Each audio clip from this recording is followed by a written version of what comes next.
Welcome to pitch to politics. இந்த video வந்து ஒரு பொலிட்டிக்கல் ஓரியன்டான வீடியோ. இந்திய வரலாற்றிலேயே தலித்துகளோட அரசியல் உரிமையை பெற்று தந்ததுல ஒரு முக்கியமான பங்கு பூனா ஒப்பந்தம். அந்த பூனா ஒப்பந்தத்துக்கு பின்னாடி ஒரு பெரிய கதை இருக்கு.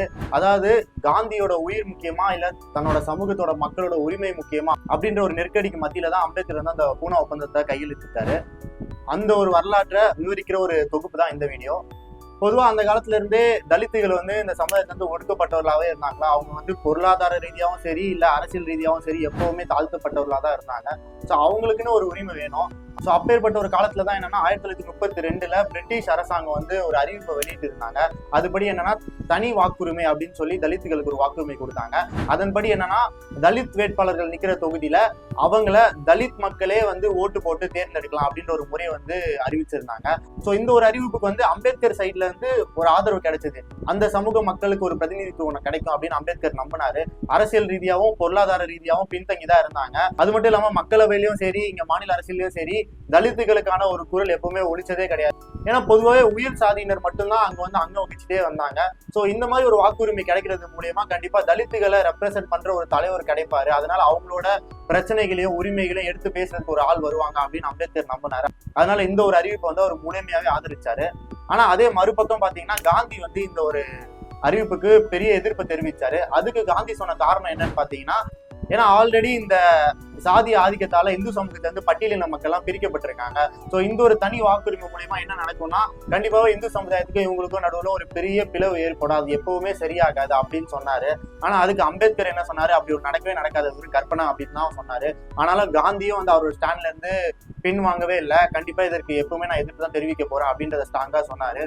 அந்த சமயத்துல அவர் வந்து உண்ணாவிரத போராட்டத்தையும் ஆரம்பிக்கிறாரு. எதை சொல்லினா இந்த ஒரு ஒப்பந்தத்தை ரத்து செய்யலைன்னா நான் சாகு வர உண்ணாவிரதம் இருப்பேன் அப்படின்னு சொல்றாரு. அம்பேத்கருக்கு இந்த சமயத்துல என்ன பண்றதுன்னே தெரியல. ஏன்னா காந்தியோட உடல்நிலையும் நாளுக்கு நாள் மோசமாகிட்டே போகுது. இதனால அம்பேத்கர் மேல ஒரு பெரிய எதிர்ப்பு கிளம்புது. அம்பேத்கர் வந்து தேச துரோகின்னு பச்சை குத்துறாங்க. காந்தியோட ஆதரவாளர்கள் அம்பேத்கர் மேல அவ்வளவு குறை சொல்றாங்க.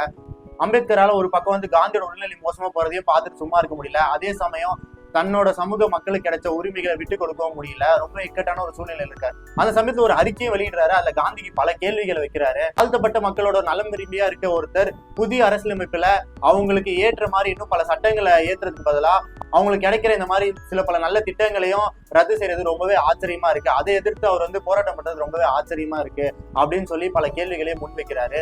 இந்த போராட்டமும் அப்படியே தொடர்ந்துட்டே இருக்கு. காந்தியும் ஒரு பக்கம் அவரோட முடிவுல ஸ்ட்ராங்கா இருக்காரு, அம்பேத்கரும் அவரோட முடிவுல ஸ்ட்ராங்கா இருக்காரு. இப்படி பல மாதங்களா இருவருக்கும் இடையில இந்த இழுபறி போயிட்டே இருக்க சமயத்துல 1932 செப்டம்பர் மாதத்துல இறுதியா பூனா ஒப்பந்தம் கையெழுத்திடப்படுது. அந்த சமயத்துல அம்பேத்கரும் காந்தி மற்றும் காந்தியோட ஆதரவாளர்கள் அந்த இடத்துல இருந்திருக்காங்க. அந்த ஒப்பந்தத்தோட படி என்னன்னு பார்த்தோம்னா தனி தொகுதிகள் அறிவிக்கிறாங்க. அந்த தனி வாக்குரிமையை எடுத்துட்டு தனி தொகுதிகள் வந்து அறிவிச்சாங்க. சில தொகுதிகளை இடஒதுக்கீடு வழங்கி அந்த தொகுதிகளில் தலித் வேட்பாளர்கள் மட்டும்தான் நிக்க வைக்கணும் அப்படின்னு முடிவு பண்றாங்க. தலித் வேட்பாளர்கள் தனி தொகுதியில் நின்னாலும் அவங்களுக்கு ஓட்டு போடும் போது தலித் மட்டும் இல்லாம பிற சமுதாய மக்களும் போடணும். ஸோ அவங்க கிட்ட ஓட்டை வாங்குறதுக்கு தன்னோட கொள்கையிலையும் தன்னோட மக்களுக்காக நிக்கிற தலித் தலைவர்களை தாண்டி அவங்களோட இணக்கமா போற தலித் தலைவர்களை தேர்ந்தெடுக்கிற ஒரு சூழ்நிலை ஏற்பட்டுச்சு அப்படின்ற விமர்சனத்தையும் அம்பேத்கரே பிற்காலத்துல வச்சாரு. அண்ட் இப்ப வரைக்குமே நம்ம பார்த்தோம்னா அந்த தனி தொகுதி தாண்டி வேற எந்த தொகுதியிலுமே நீங்க தலித் வேட்பாளர்களை பார்க்க முடியாது, இல்ல பட்டியலினத்தை சேர்ந்த ஒரு வேட்பாளரை பார்க்கவே முடியாது. அந்த தொகுதியில மட்டும்தான் அவங்க நிக்கிறாங்க. ஒரு தொகுதிகள் ஒதுக்கப்படலைன்னா இன்னைக்கு வரைக்குமே அவங்களுக்கான பிரதிநிதித்துவம் கிடைச்சிருக்குமா தெரியாது, இல்ல அவங்கள இருந்து ஒரு தலைவர் உருவாக்கியிருப்பாரா அப்படின்றது ரொம்பவே சந்தேகமான விஷயம் தான். அண்ட் இன்னொரு முக்கியமான விஷயம் என்னன்னா தலித்துகள் ரொம்பவே பின்தங்கி இருக்கிறதால அவங்க வந்து அவங்க கொள்கையில ஸ்ட்ராங்கா இருக்காங்க. இருந்தாலும் அவங்களுக்கு ஒரு அரசியல் அதிகாரம் வேணும். அப்போ என்னதான் அவங்க கொள்கையோட ஒத்து போகாத சில கட்சிகளோட கூட்டணியில இருந்தாலும் அவங்க கொள்கையில ஸ்ட்ராங்கான என்ன அவங்களுக்கான தேவைகளை எப்பயும் முன் வச்சுட்டு தான் இருக்காங்க. அப்படி வட மாநிலத்துல நிறைய கொள்கை ரீதியாக ஆரம்பிக்கப்பட்ட தலித்களுக்காக ஆரம்பிக்கப்பட்ட கட்சிகள்லாம் வந்து பிஜேபியோட அலைன்ஸ் எல்லாம் வச்சு எலெக்ஷன்ல சந்திச்சுட்டு இருக்காங்க. அண்ட் இங்கதான் விசிகா வந்து இப்போ வரைக்கும் பிஜேபியோட எல்லாம் அலைன்ஸ்ல போகாம திமுகவோட அலைன்ஸ்ல போயிட்டு இருக்காங்க. இப்போ இந்த ஒரு சமயத்துல கரண்டா இந்த ஒரு எலெக்ஷன்ல என்ன நடக்குதுன்னா, கொஞ்ச நாளைக்கு முன்னாடி கொல்லப்பட்ட பிஎஸ்பியோட மாநில தலைவர் ஆம்ஸ்டாங் இருக்காருல்ல, அவரோட ஒய்ஃப் பொற்கொடி ஆம்ஸ்டாங் வந்து ஏடிஎம்கே அலைன்ஸ்ல வந்து இந்த எலெக்ஷன் வந்து சந்திக்கிறாங்க. அந்த ஏடிஎம்கே அலைன்ஸ்ல இருக்கிற கட்சிகள் பார்த்தோம்னா பிஜேபி இருக்காங்க. ஸோ அதனால நிறைய பேர் விமர்சனம் வச்சாங்க. அது எப்படி தலித் மக்களுக்கான ஒரு கட்சி, அந்த கட்சியில இருக்க ஒரு வேட்பாளர் போய் பிஜேபி அலைன்ஸ் இருக்க கூட்டணியில போய் நின்னாங்கன்னா எப்படி அப்படி இப்படின்னு சொல்லி நிறைய விமர்சனங்களை முன் வச்சாங்க. அதுக்கு வந்து விசிகா தலைவர் திருமாவளவனும் சில விளக்கங்கள்லாம் சொல்லியிருந்தாரு. ஒரு பேட்டி கொடுக்கும்போது அவர் என்ன சொல்லியிருந்தாருன்னா, தலித்துகளுக்கு முதல்ல அவங்களோட அரசியல் அதிகாரம் முக்கியம். ஸோ ஒரு அரசியல் அதிகாரம் நம்ம கையில வரணும். அந்த அதிகாரம் வந்தாதான் நம்மளுக்காக நம்மளால போராட முடியும். இப்ப பிஜேபியோட அவங்க நிக்கிறாங்க அப்படின்றதுக்காக பிஜேபியோட கொள்கையை வந்து பொற்கொடி ஆம்ஸ்ட்ராங் ஏத்துக்க போறது இல்லை. அவங்க கொள்கையில் நிக்க போறாங்க, பிஜேபி அவங்க கொள்கையில் நிக்க போறாங்க. முதலாவது அந்த அரசியல் அதிகாரத்தை கைப்பற்றணும். அதை கைப்பற்றினா மட்டும்தான் அதன் பிறகு அந்த சமுதாய மக்களுக்காக போராட முடியும். கண்டிப்பா வந்து சமுதாயத்துக்கு ஏற்ற தாழ்வு வந்து சரி பண்ண முடியும் அப்படின்னு அவர் சொல்லியிருந்தாரு. ஸோ இந்த வீடியோ என்னன்னா, பூனா ஒப்பந்தம் மூலியமா தலித்துகளுக்கு பறிக்கப்பட்ட உரிமைகள் கொடுக்கப்பட்டுச்சு. அதனாலதான் இன்னைக்கு ஒரு சில தொகுதிகளாவது அவங்க வேட்பாளர்கள்லாம் நிக்கிறாங்க. அண்ட் இதை தாண்டி நம்ம எல்லாருமே ஞாபகம் வச்சுக்க வேண்டிய ஒரு விஷயம், அம்பேத்கர் என்னைக்குமே ஒரு சமூகத்துக்கான தலைவர் மட்டும் கிடையாது. அவர் நம்ம அனைவருக்குமான தலைவர். அவர் எல்லாருக்காகவும் சேர்ந்துதான் போராடினாரு. அவர் எல்லாரோட உரிமையும் தான் சேர்த்து வாங்கி கொடுத்திருக்காரு.